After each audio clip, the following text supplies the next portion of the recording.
ये मेरा एक एक्सपेरिमेंट है जो कि हेल्पफुल होगा आरआरबी एनटीपीसी 12th लेवल का एग्ज़ाम जो चल रहा है, साथ ही आरआरबी एनटीपीसी ग्रेजुएट लेवल जो कि कंप्लीट हो चुका है, साथ ही एक दिवसीय प्रतियोगी परीक्षा मतलब वन डे कॉम्पिटिटिव एग्ज़ाम की तैयारी जो भी कर रहे हैं। मैं हूं आपका दोस्त Tryambakesh. I am serving in CAPF। मैं आपको बताऊंगा कि बिफ़ोर और आफ्टर एग्ज़ाम के बाद मेरा क्या एक्सपीरियंस रहता है, कितनी एक्सपेक्टेशन मुझसे थी और कितने मार्क्स मैंने लाए या कितने क्वेश्चन मैंने अटैम्प्ट किए। आरआरबी एनटीपीसी 12th लेवल में मेरी एग्ज़ाम डेट है 22 अगस्त। तो मैं आपको शुरुआत करता हूँ मॉक टेस्ट के बारे में बताने से कि मॉक टेस्ट में मेरे जो एवरेज मार्क हैं 70 से 80 के बीच हैं, चाहे वो मॉक टेस्ट हो या प्रीवियस ईयर हो।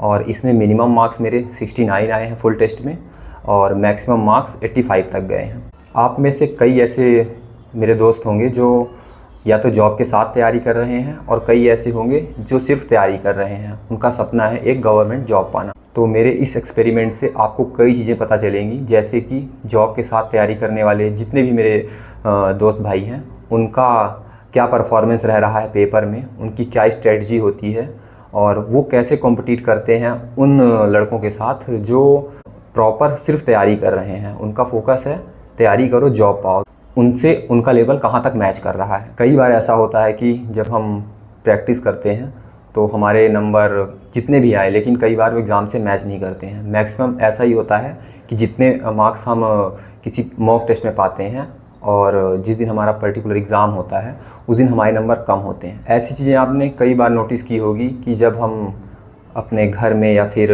एग्ज़ाम के पहले जो भी मॉक प्रैक्टिस करते हैं उसमें हमारे एग्ज़ाम जो भी रहें, लेकिन कई बार ऐसा होता है कि जिस दिन हमारा पेपर होता है उस दिन हमारे नंबर कम हो जाते हैं। उसके कुछ कारण हैं, जैसे एग्ज़ाम का कठिन आना, एग्ज़ाम हॉल का प्रेशर या फिर कोई टेक्निकल ऐसी प्रॉब्लम आ गई जिस कारण से हम अपने कंप्यूटर और सॉल्यूशन के बीच कोऑर्डिनेशन सही नहीं बना पाते हैं। लेकिन इन सब के बाद भी सबका टारगेट यही होता है कि हम कितने कम समय में कोई एक जॉब पाएँ। यदि आप कोई जॉब पा गए हैं, फिर आपका टारगेट कोई दूसरी जॉब है, तो आप तैयारी करते हैं किसी अच्छी जॉब के लिए।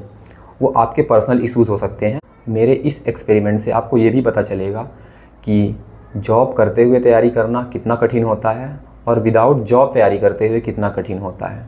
जैसे कि यदि आपकी जॉब लगी है तो कुछ चीज़ की फ्रीडम होगी आपके पास, जैसे फाइनेंशियली आप फ्री होंगे।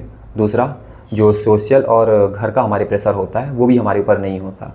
लेकिन यदि आप जॉब नहीं पाए हैं और अपनी तैयारी कर रहे हैं तो इन चीज़ों का आप पर प्रेशर होता है।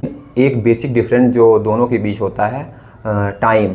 जॉब करने वाले के पास इतना टाइम नहीं होता कि वो सिर्फ पढ़ाई कर सके, मतलब उसे अपनी जॉब भी करनी है, कुछ अदर एक्टिविटीज़ में इन्वॉल्व है तो उसे भी देखना है, और इन सब के बाद भी उसे अपना टाइम बचा कर किसी तरीके से अपनी तैयारी भी करनी है। लेकिन वो स्टूडेंट जो सिर्फ तैयारी कर रहे हैं उनके पास एक फोकस होता है कि हमें पढ़ाई करना है और एग्ज़ाम क्लियर करना है। तो 22 अगस्त के बाद जैसे ही मेरा पेपर हो जाएगा मैं आप लोगों को बताऊँगा कि क्या एक्सपीरियंस मेरा रहा और जॉब के साथ तैयारी करना और विदाउट जॉब की तैयारी करना कैसा होता है।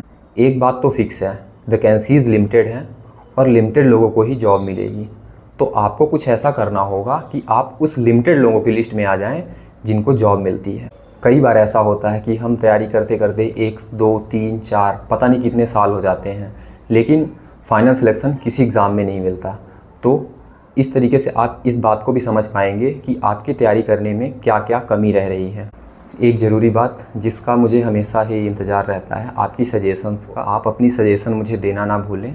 कोई ऐसी बात जो आप मुझे बताना चाहते हैं प्लीज़ ज़रूर बताएं। क्योंकि परीक्षाओं में मेरा अनुभव काफ़ी लंबा रहा है, चाहे वो ऐसी जॉब हो जिसमें फ़िज़िकल होता है या विदाउट फ़िज़िकल वाली जॉब।